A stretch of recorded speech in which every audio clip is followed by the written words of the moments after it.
Uma das grandes tragédias de hoje é que existe um número incalculável de pregadores sem vida no púlpito, pregando sermões sem vida para pessoas também sem vida. Pregadores sem vida, com sermões sem vida, para ouvintes também sem vida. Uma pregação sem unção é uma pregação morta, e ela mata a alma daquele que a escuta ao invés de lhe dar vida. Se o pregador não estiver ungido, a palavra não tem vida, ela não gera vida. O próprio Jesus não ministrou antes de ser ungido pelo Espírito Santo. E o mesmo ocorreu com os apóstolos, que permaneceram em oração até serem revestidos de poder em Pentecostes pelo Espírito Santo. O Evangelho de Lucas, capítulo 24, 49, nos mostra Jesus os instruindo a esse respeito. Lucas 24, 49 diz: E eis que sobre vós envio a promessa de meu Pai. E ele continua: Ficai, porém, na cidade de Jerusalém, até que do alto sejais revestidos de poder. A verdadeira pregação é espiritual. Uma pregação gerada somente na mente só atinge a mente de quem a ouve, mas a gerada no coração atingirá o coração de quem a ouve. Um pregador espiritual, ungido pelo Espírito Santo e, portanto, debaixo do poder de Deus, moverá o mundo espiritual e produzirá naqueles que o ouvem a convicção de pecados e o arrependimento. Atos 2, versículos 37 e 38, nos mostra a atitude que tiveram aqueles que ouviram o primeiro sermão de Pedro depois de Pentecostes. Atos 2, 37 e 38 diz: Ouvindo eles isto, compungiram-se em seu coração e perguntaram a Pedro e aos demais apóstolos: Que faremos, varões irmãos? E disse-lhes Pedro: Arrependei-vos e cada um de vós seja batizado em nome de Jesus Cristo para perdão dos pecados e recebereis o dom do Espírito Santo. Hoje, o fogo ou o poder de Deus que deveria existir nos altares de nossas igrejas está apagado na grande maioria delas, pois o Espírito Santo não está presente. E a reunião de oração está praticamente morta. E com a nossa negligência com relação à oração, nós estamos dizendo para o Senhor que aquilo que Ele começou no Espírito, nós estamos terminando na carne. Gálatas, capítulo 3, versículo 3, nos diz algo muito sério a esse respeito. É Paulo falando: Sois vós tão insensatos que, tendo começado pelo Espírito, acabeis agora pela carne? Esta é a pergunta que o Senhor faz agora para a sua igreja. O que nós vamos responder? Um pregador que não passa pelo menos 2 horas em oração diante da face de Deus diariamente e mais 2 horas estudando a palavra de Deus não tem valor algum. Atos 6, 4 diz: Mas nós perseveraremos na oração e no ministério da palavra. A ocupação máxima de todo cristão, independente dele ser pregador ou não, tem que ser a oração e a palavra. A maturidade espiritual de um cristão é determinada pelas suas orações. A oração é a mais importante atividade humana. Sem oração ninguém é alguma coisa, não importa quantos títulos ele possa ter. O pastor ou o cristão que não ora, ele já se desviou. Toda queda espiritual começa com o abandono da oração. Ninguém tem como crescer espiritualmente se não tiver uma profunda comunhão com Deus. A oração realmente não tem substitutos. Porém, a maioria dos cristãos, entre aspas, de hoje, diz sem vergonha alguma: Hoje eu não vou à igreja, porque é dia de reunião de oração. A maior preocupação das igrejas de hoje é o dinheiro. Este problema que tanto perturba as igrejas de hoje, as igrejas modernas, era o que menos incomodava a igreja de Atos. Hoje se dá prioridade às finanças, e a prioridade da igreja do Novo Testamento era a oração. E guarde isso que eu vou te falar agora. Pois se a obra é de Deus e é feita conforme Ele quer, Ele a sustentará inteiramente.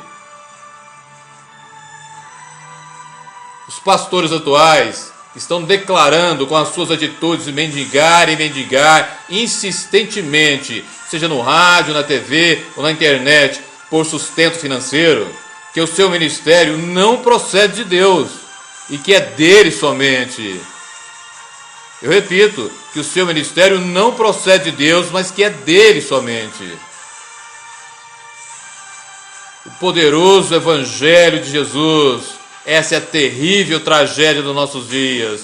O poderoso Evangelho de Jesus se tornou um negócio comercial para a grande maioria de pastores, pregadores, ministros de louvor, obreiros e um número incalculável de pessoas que se dizem cristãs. E eu pergunto, isso é cristianismo? Basta ligarmos a TV em programas ditos cristãos que nós vemos pastores usando quase todo o seu tempo para vender e comercializar produtos seus. E praticamente não pregam a palavra. E quando fazem, a torcem, usando-a para benefício próprio e para se enriquecerem. A primeira carta de Paulo aos Coríntios, capítulo 9, versículo 16, diz, é Paulo falando, porque se anuncio o Evangelho, não tenho de que me gloriar, pois me é imposta esta obrigação. E ai de mim se não anunciar o Evangelho. E os grupos de louvor? São propagandas e mais propagandas para venderem os seus, entre aspas, show gospel. Eles não são adoradores do Deus eterno, mas cantores que comercializam seu produto. O louvor e a adoração ao Deus Altíssimo virão um negócio deste mundo, um negócio altamente rentável. Em muitos casos é praticamente impossível diferenciar um pastor de um artista mundano e um grupo de louvor de uma banda do mundo. E eu pergunto novamente, isso é cristianismo? Outros pastores vivem de encontro em encontro, de evento em evento, de congresso em congresso, sempre em busca de popularidade, fama e status, como verdadeiros popstar, deixando de lado não só a palavra e a oração, mas também a família.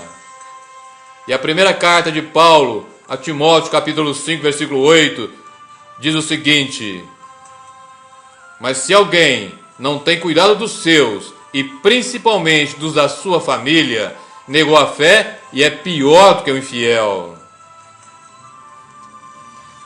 Estes são homens de Deus? Estes são homens santos?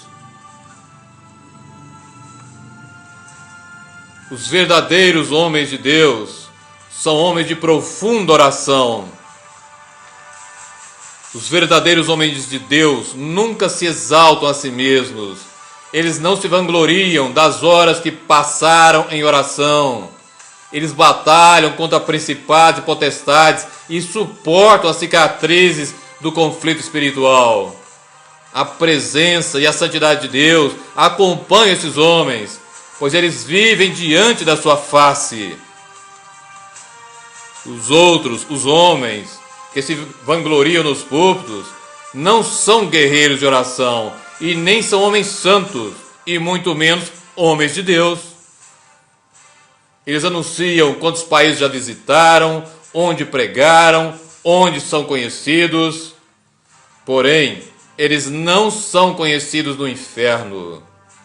E se forem conhecidos de alguma outra forma, eles são como aqueles que não causam e não levam ameaça alguma a Satanás e ao seu império.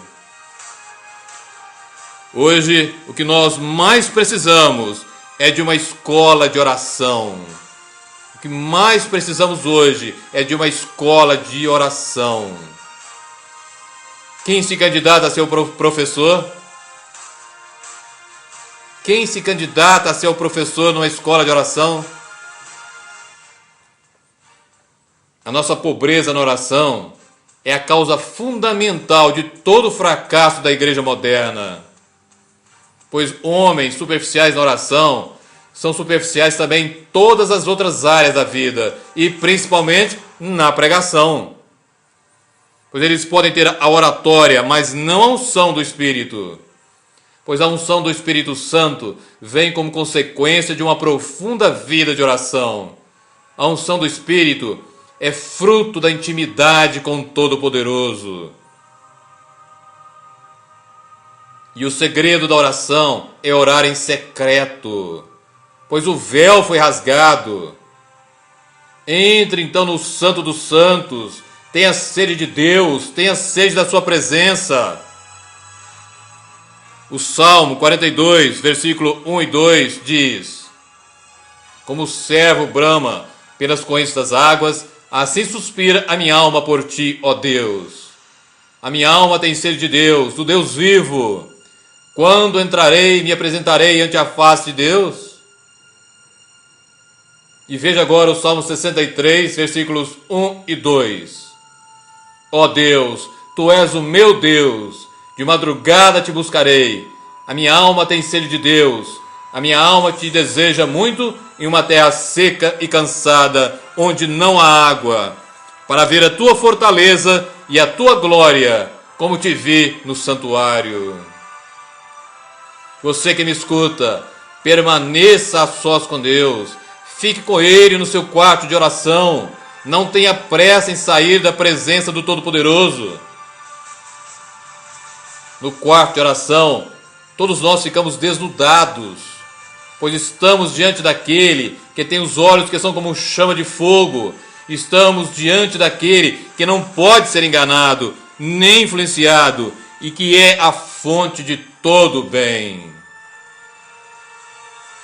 O primeiro livro de Crônicas, capítulo 29, versículos 10 ao 14, diz: É Davi orando a Deus e o glorificando.